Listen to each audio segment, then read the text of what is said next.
It was a cold Friday morning on January 12th, 2007, in the middle of the morning rush hour in one of the busiest subway stations in Washington, D.C., when a violinist pulled out his instrument, put it to his chin, and played 6 classical songs.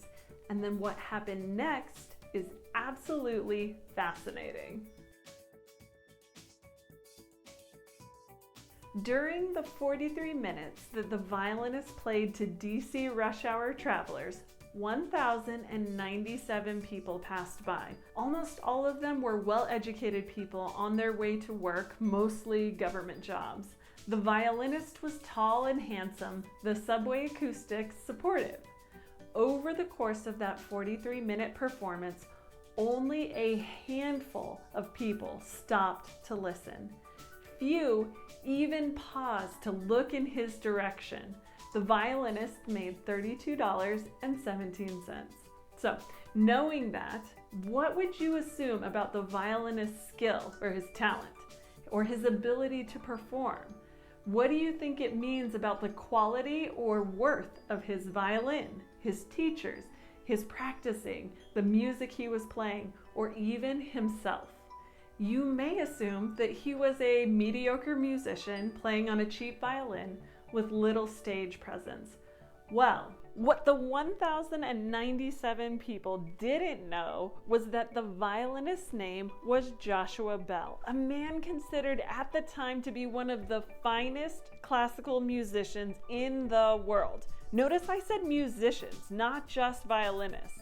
And that Bell was playing some of the most elegant music ever written on one of the most valuable violins ever made. Bell's 2007 performance was arranged by the Washington Post as a social experiment.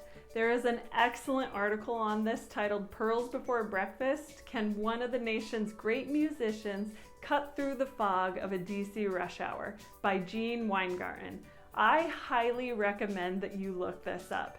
They even have hidden camera footage, which is just fantastic. You can see Joshua Bell going to town on his violin and all of the people just passing him by. To quote the article, "A one-time child prodigy at 39, Joshua Bell has arrived as an internationally acclaimed virtuoso. 3 days before he appeared at the Metro station, Bell had filled the house of Boston's stately Symphony Hall, where merely good seats went for $100. 2 weeks later, at the Music Center at Strathmore in North Bethesda, he would play to a standing room only audience, so respectful of his artistry that they stifle their coughs until the silence between movements." So, this is a man whose talents can command $1,000 a minute. Remember, he was in the subway station for 43 minutes and he made about $32. Now you might be wondering about the instrument, so let's talk about that. Back to the article. Since Bell always performs on the same instrument, he ruled out using another for this gig. This violin was handcrafted in 1713 by Antonio Stradivari during the Italian master's golden period, toward the end of his career, when he had access to the finest spruce, maple, and willow, and when his technique had been refined to perfection. Bell bought it a few years before. The price tag was reported to be almost $3.5 million. $3.5 million, but really to many it's considered priceless. They say that people can't really build violins like this anymore. In fact, the instrument is so valuable that even though Bell was staying at a hotel just a few blocks away, he had taken a cab to keep the violin out of the cold January temperatures. Now, what about the music he was playing? Well, Bell decided to begin his performance with Chaconne from Johann Sebastian Bach's Partita No. 2 in D minor.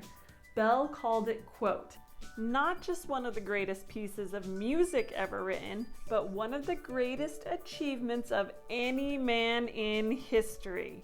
It's a spiritually powerful piece, emotionally powerful, structurally perfect. Plus, it was written for a solo violin." Fox Chacon is also considered to be one of the most difficult violin pieces to master, and Bell went ahead and played it with all of the passion and enthusiasm that he would for any other sold-out venue. Even with all of that, it was 6 full minutes into that song before someone actually stopped and leaned against a wall to listen. The article states that with Chacon, the opening is filled with a building sense of awe, and that kept Bell busy for a while. Eventually, though, he stole a sidelong glance. Bell said, "It was a strange feeling that people were actually, ignoring me." Watching the video weeks later, Bell still found himself mystified. He said that he understood why he wasn't drawing a crowd in the rush of the morning workday, but, quote, "I'm surprised at the number of people who don't pay attention to me at all, as if I'm invisible, because you know what? I'm making a lot of noise." So even if the people weren't musical experts or violin fans, he at least expected some attention based on the sheer volume of his performance. But no. Ironically, a few of the people who saw Bell playing that day actually were fans of his, but they didn't even recognize him. Okay, so clearly the amount of support, recognition, or attention that he received had no correlation to the quality of his playing, the value of his violin, or even the difficulty or beauty of the music. The amount of money that he earned had nothing to do with his worth as a violinist, or his past, present, or future ability to contribute in the world of music. The response of the people in the subway had everything to do with the people in the subway. Their thoughts, their focus, their humanness. I love this experiment because it has so many parallels in our own lives. I want you to stop and think for a minute. What are you worth? I love this quote by C.S. Lewis.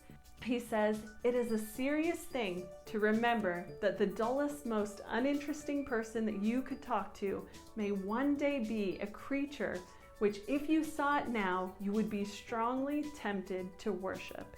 That is the divinity that already resides in you. What are you worth? You are worth the Savior's unfathomable suffering and even his life. He has graven you upon the palms of his hands because of his love for you, already exactly as you are. Who are you? Boyd K. Packer said, "You are a child of God. He is the Father of your spirit. Spiritually, you are of noble birth, the offspring of the King of Heaven. Fix that truth in your mind and hold to it. However many generations in your mortal ancestry, no matter what race or people you represent, the pedigree of your spirit can be written on a single line. You are a child of God." You are a child of God with unlimited divine potential, yet we sometimes question our worth just because the other busy humans don't stop to support or celebrate us. And we usually lose sight of our worth when others speak negatively about us. And no matter how awesome you are, people will sometimes speak negatively about you.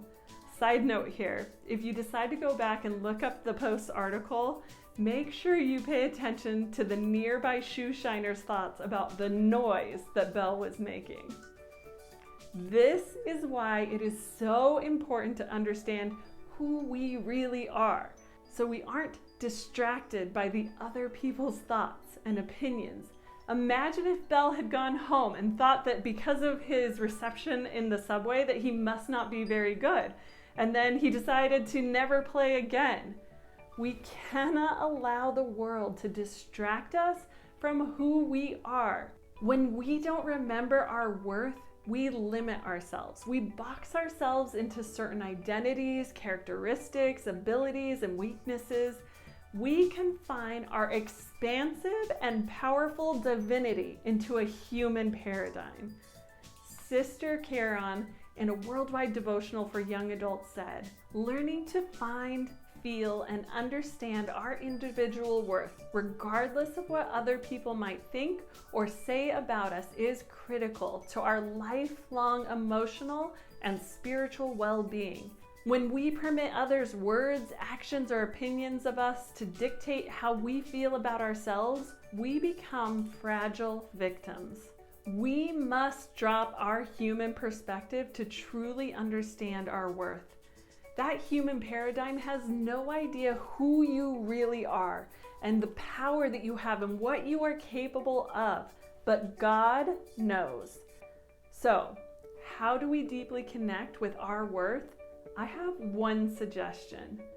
As members of Christ Church, we have been asked a number of times to pray to see ourselves and others the way that God sees us.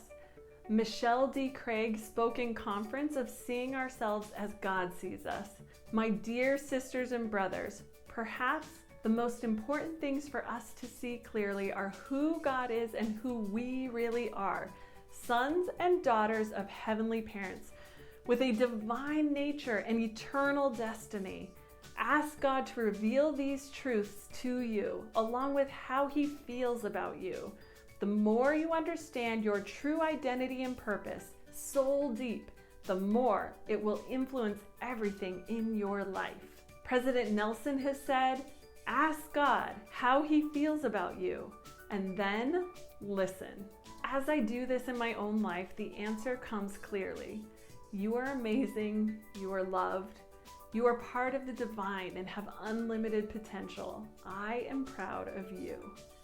When we can catch even a glimpse of that, of how God sees us, we can break out of the box that we've put ourselves in and allow our divinity to go out and create what it craves to create, to build what we yearn to build, to help who we are drawn to help, and to have the impact that we are meant to have. So, in the moments when I feel like Joshua Bell, pouring out my heart and soul to an indifferent crowd of commuters, I cling to that vision of who I really am. As Sister Jennifer Kieran said, you are of unlimited, boundless, endless worth. To whom? To your Father in heaven, the one who knows you best. No matter what anyone else might think or say about you, just let the beauty and stillness of that truth weigh on your soul for a moment. You are precious in His sight. Sometimes the other humans won't see it, but your worth is unquantifiable. There has never been and there will never be anyone like you. You matter. God loves you exactly as you are, where you are right now, and when you begin to understand that, it will influence everything else in your life. You are precious in His sight. You've totally got this. Hi, I'm Kyla Beecroft, and I'm the LDS Purpose Coach. I help members of the church just like you find their unique purpose and then give them the tools they need to make confident decisions and have a massive impact and live a life that they love, a life that lights them up. If you want to know more, you can check me out at KylaBeecroftCoaching.com. I have lots of free resources as well as programs, so reach out to me if you have any questions.